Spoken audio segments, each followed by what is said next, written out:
নবী গো জীবনে আপনাকে দেখি না, আপনার আমার মাওলারে আমি দেখি নাই, না দেখে আমি আশিক পাগল হয়ে গেছি। নবী গো আজকে বলে দাও তুমি আমি পোশাক ছাড়বো নাকি ছাড়বো, আমি জীবনটা দিয়া দিবনি। ইলহামের মাধ্যমে শুনতে পাই, এ বাবা পোশাক ছেড়ে দে, পোশাক লাগবে না,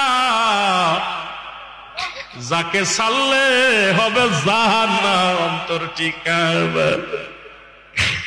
এই দুনিয়ার সব ছেড়ে দে রে হুজ্জাব, তবু কালেমা ছাড়িস না, নবীর তরিকা ছাড়িস না। হুজ্জাব এই আওয়াজটা কানে কে যেন বলছে, সঙ্গে সঙ্গে পণ্যের কাপড়টা ছেড়ে দিয়া পাগলের মতো কাঁদতে কাঁদতে